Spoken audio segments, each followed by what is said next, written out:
Hi everyone, it's Valerie Sheridan with Easy Peasy Living. I'm back again to share some more Wednesday wisdom with you. Thanks for joining me today, and as you know, we're in a new month. So we are moving on to a new topic, and since this is the holiday season, I thought that it would be a great idea to share ways to reduce the stress of the holidays, whether you are celebrating Christmas or Hanukkah or Kwanzaa or Festivus or whatever else it is that you are celebrating right now. It can get very, very busy and a little bit stressful. So hopefully some of these ideas will help to make things a little easier so that you can relax and just enjoy the season. The one that I want to start with today is actually a very common challenge that I encounter when helping my clients, and I call it gift guilt.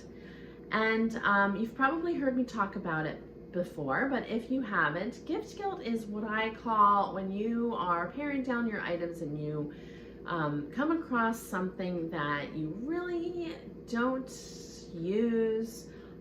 Maybe you don't even like it all that much. It doesn't go with your decor or whatever the reason. It's something that you would normally not have too much of a problem parting with, but you have a lot of trouble parting with it because it was given to you as a gift.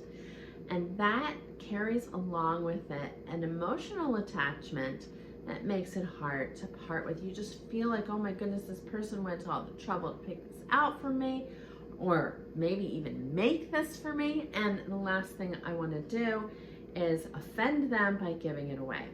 Well, I have talked about in other segments about this and how to handle this from the standpoint of the giftee.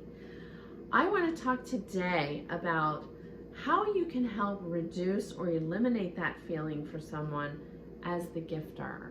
When you are making choices for what to give people this holiday season, I want you to keep this thing in mind, that whoever you're giving this gift to needs to find a place to store it, and may end up in the future being faced with some gift guilt that you don't want. You don't want to give someone a burden as a gift. So what to do? Well, there are several ideas. If you know the person well enough and you are pretty confident that you know their dietary requirements and restrictions, you could give them a consumable gift, a bottle of wine, or a jar of jam, or cookies that you've made something out of your kitchen. That's one option, but you do need to make sure that you know that person well enough.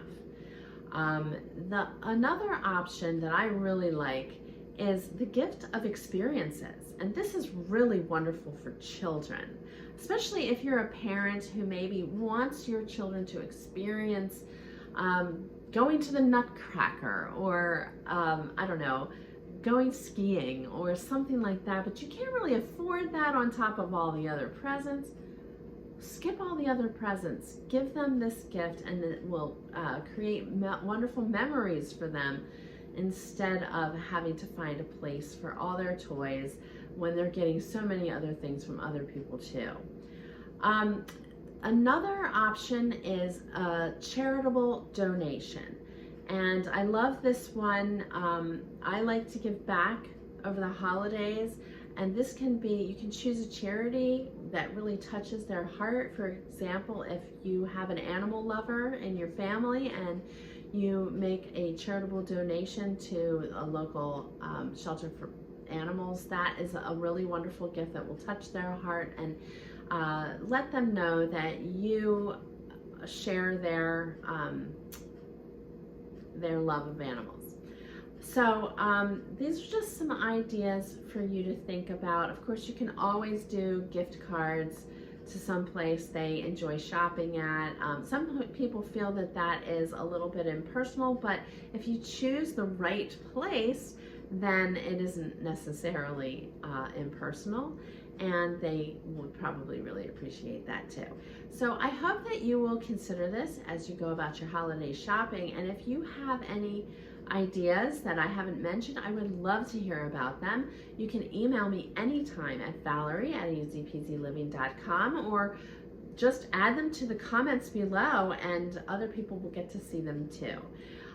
If you like this video, I hope you give it a thumbs up and subscribe to my YouTube channel, and that you will join me here again next week for some more tips on how to make your holidays a little bit less stressful and more enjoyable.